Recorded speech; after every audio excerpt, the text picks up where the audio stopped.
Hoje o nosso grupo ele vai falar um pouco sobre o influenza vírus e eu gostaria muito da atenção de vocês porque a gente fez um formulário para o final desse vídeo só para a gente sintetizar mais o conteúdo. Os tópicos que apresentaremos em nosso trabalho são o que é influenza vírus, transmissão, ciclos de vida, sintomas, diagnóstico, tratamento, prevenção e controle. A influenza é uma doença infecciosa aguda de origem viral que acomete o trato respiratório. Vou falar em tamanho para você ter uma noção do quão pequeno o vírus é.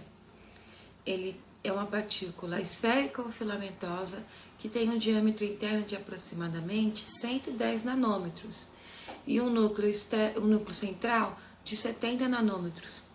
A superfície é coberta de proteínas de aproximadamente 10 nanômetros de comprimento, com funções essenciais ao vírus. Essas proteínas são a hemaglutinina, que é responsável pela entrada do vírus nas nossas células, onde este irá se modificar, e a neuraminidase, que permite a libertação dos novos vírus, a conquista de novas células.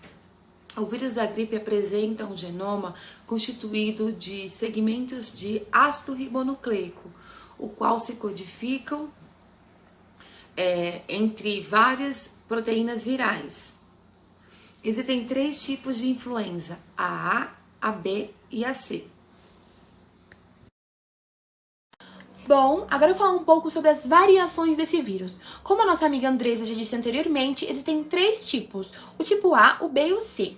O tipo A é o mais mutável e ele infecta os seres humanos e diversas espécies de animais, como cavalos, suínos, mamíferos marinhos e as aves. As aves migratórias têm um papel importante nesse tipo, porque elas disseminam essa doença para diversos lugares.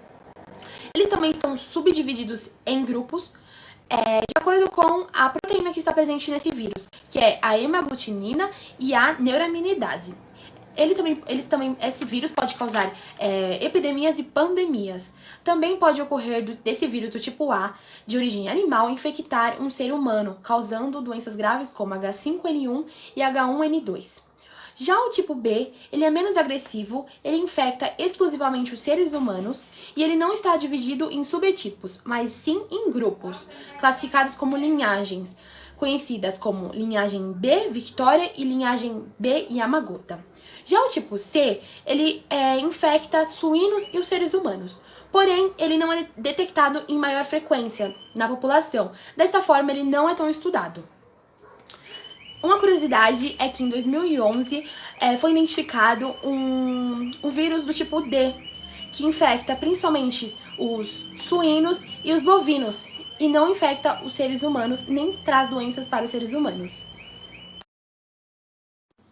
O vírus da gripe penetra no nosso organismo através das mucosas do trato respiratório ou dos olhos. Disseminam-se na corrente sanguínea e começam a atacar as células a partir daí. As enzimas hemaglutinina e neuraminidase reconhecem os resíduos de ácidos siálicos nas glicoproteínas presentes nas membranas da célula do hospedeiro e induzem fusão desta e a incorporação do envelope celular. O RNA pode então ser liberado do interior da célula e posteriormente ser internalizado no núcleo celular. Novas moléculas de proteínas e RNA virais começam a ser produzidas com o auxílio da maquinária celular, a fim de promover novos vírus, de formar novos vírus. Essas cópias de vírus começam a sair da célula hospedeira e infectar novas células. Quais são os grupos mais afetados? Todas as pessoas podem ser infectadas por este vírus, porém, as pessoas que possuem maior vulnerabilidade com outras doenças, como sinusite, pneumonia bacteriana secundária e miocardite, são mais vulneráveis e propícios a ter este vírus, como também as crianças, gestantes, idosos, pessoas imunodeprimidas e pessoas com doenças crônicas. Segundo a OMS, há de 3 a 5 milhões desses casos graves deste vírus. As pessoas contaminadas devem evitar sair de casa no período de transmissão.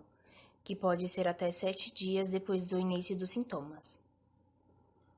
A transmissão do vírus pode ocorrer de forma direta, de pessoa para pessoa por meio de tosse, fala ou espirro, e de forma indireta, por meio de contato com superfícies contaminadas. Os principais meios de contaminação são os olhos, as mãos e o nariz. Seu período de incubação é de 1 a 4 dias, sendo que durante esse período ainda é possível a transmissão.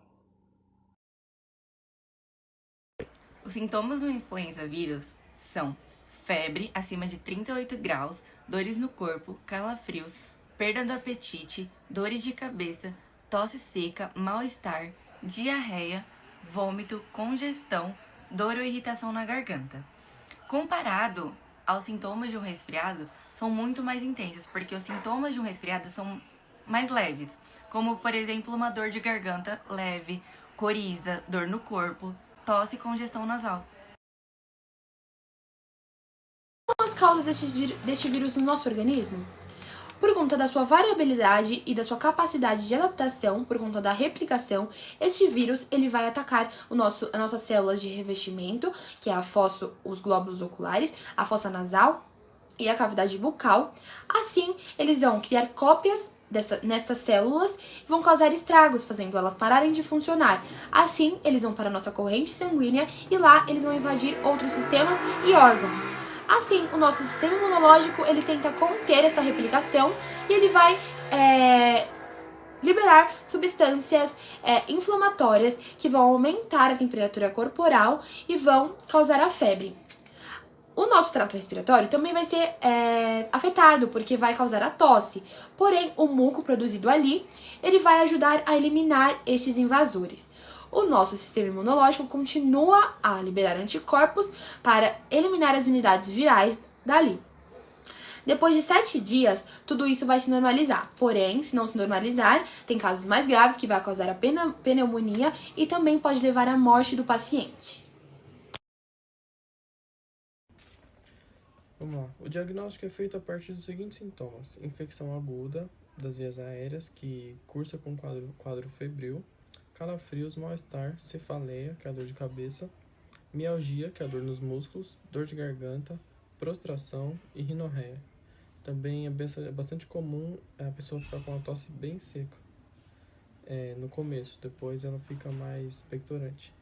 Pode ainda surgir diarreia e vômito em caso muito grave, e também fadiga, rouquidão, hiperamia e hiperamia conjuntiva, que é aquela vermelhidão em volta dos olhos. Na maioria dos casos é feito um autodiagnóstico ou um terceiro sem qualificação médica também pode perceber os sintomas.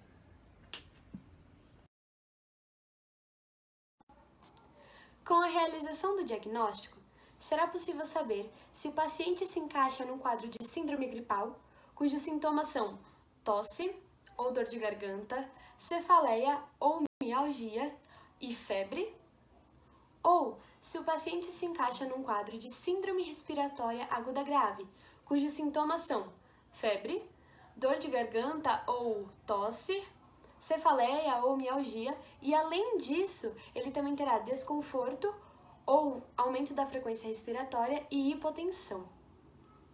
Com isso, será realizado um tratamento mais específico com cada um dos pacientes, segundo um protocolo estabelecido pelo SUS. E para isso também é necessário identificar fatores e riscos para possíveis complicações, como por exemplo, gravidez, ser um indivíduo de mais de 60 anos ou de menos de 5, ser um indivíduo imunodeprimido, sofrer de obesidade. Bom, se o paciente apresenta apenas síndrome gripal, será indicado para ele remédios que combatam os sintomas, hidratação e, de maneira optativa, um antiviral. Agora, se o paciente apresenta síndrome gripal, mais algum dos fatores que podem causar complicações, será indicado para ele, além dos remédios de sintoma e da hidratação, o uso obrigatório do antiviral e, de preferência, o antiviral chamado fosfato de oseltamivir.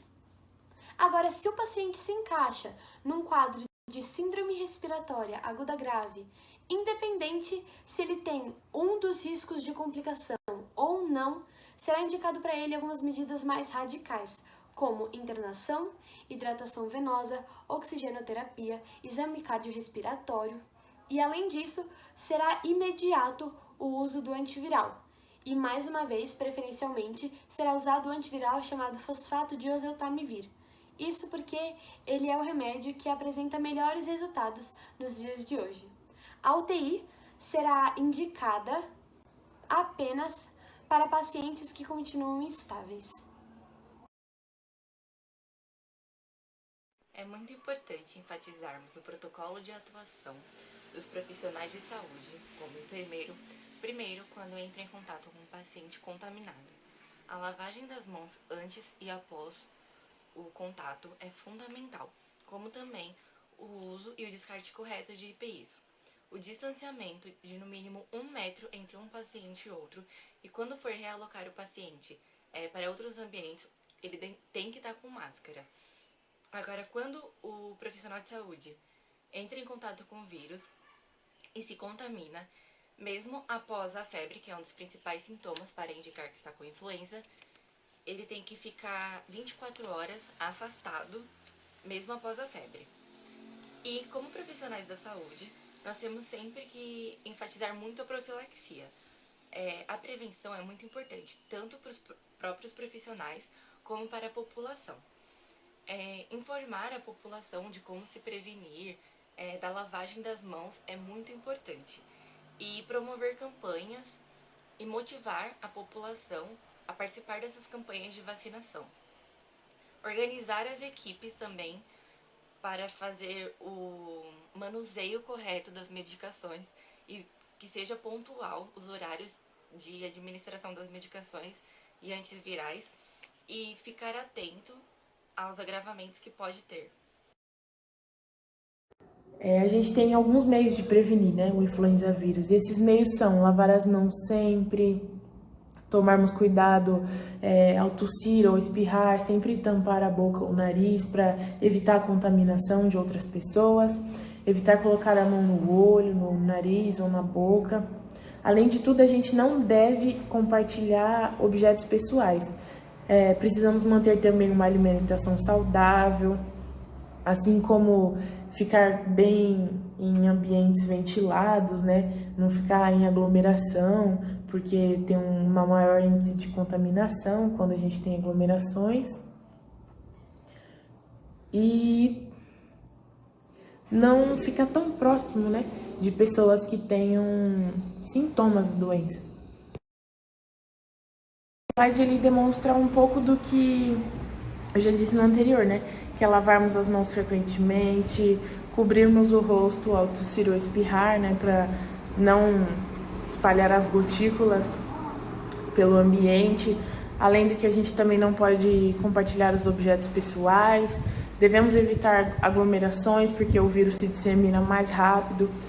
Quando a gente sentir alguns sintomas da doença, não só dessa, mas de qualquer uma, a gente deve procurar um médico, né? Porque a gente não pode se automedicar, porque a gente não conhece tanto assim sobre o assunto. Além de todos os métodos de prevenção já apresentados, trazemos aqui também o método mais utilizado e o mais eficaz, que é a vacinação. A vacina nada mais é do que a inserção de micro-organismos em seu corpo modificados. Eles não trarão malefícios a você, mas induzirão a produção de anticorpos. As populações virais, também chamadas cepas, e que também são componentes das vacinas, elas sofrem mutação muito facilmente. E por isso é necessário a reformulação das vacinas todos os anos pela Organização Mundial da Saúde. E é por isso que, anualmente, nós temos a Campanha Nacional de Vacinação, promovida pelo Ministério da Saúde. Essas vacinas combatem os 3 subtipos da gripe e elas são fornecidas tanto em instituições de saúde privadas quanto públicas. Alguns grupos de pessoas que devem tomar essas vacinas todos os anos, como crianças, gestantes, idosos, professores de escolas públicas ou particulares, além de profissionais da saúde, profissionais que prestam atendimento, como socorristas, bombeiros, policiais, além de povos indígenas e pessoas imunodeprimidas. Por quê? Essas pessoas, elas tendem a ter uma maior chance de contrair esse vírus. No primeiro gráfico, é possível observar o número de casos positivos para a influenza durante o ano de 2019 e começo de 2020. Esse gráfico demonstra subtipos de influenza diferenciado por cores. Podemos também observar que os casos de influenza aumentam no meio do ano e que esses casos também têm uma drástica queda durante o final do ano. Segundo o gráfico, podemos observar casos mais graves, que adquiriram síndrome respiratória aguda grave e que posteriormente foram a óbito. Este gráfico é dividido por regiões, mostrando assim a Norte, Nordeste, Sul, Sudeste, além do Centro-Oeste e o Brasil no total, além de outros países. Nosso grupo também traz algumas curiosidades. Devido à similaridade nos sintomas primários da gripe, que são febre e mal-estar, esta pode ser confundida com a meningite, que na verdade é uma inflamação das camadas que revestem o cérebro. A gripe também pode ser confundida com a dengue, que é uma inflamação sanguínea que pode alcançar alguns tecidos, e também pode ser confundida com a atual Covid-19, que apesar de também ser uma infecção respiratória, os sintomas são um pouco diferentes. A Covid-19, na maior parte dos casos, não apresenta coriza e apresenta falta de ar, o que não é encontrado nos casos de gripe. Concluímos que o vírus da influenza possui grandes chances de mutação, e pesquisas recentes mostraram que o trato respiratório humano possui receptores únicos para esse tipo de vírus. Com isso, esse agente se tornou muito forte para ocasionar doenças. Muitos fatores influenciam a infecção do ser humano, considerando que esse vírus pode ser transmitido entre a população. O influenza vírus é capaz de destruir o sistema de proteção do corpo, desativando as chances do hospedeiro se defender. Esse vírus também pode evoluir para uma grande infecção e até levar à morte em casos extremos. Essa doença não é recente e já vem contaminando muitos há séculos. Hoje em dia, já existem medidas preventivas e mesmo que em alguns lugares seja bem difícil não contrair essa doença, devido ao clima frio, onde as pessoas ficam mais aglomeradas e o risco de contágio aumenta.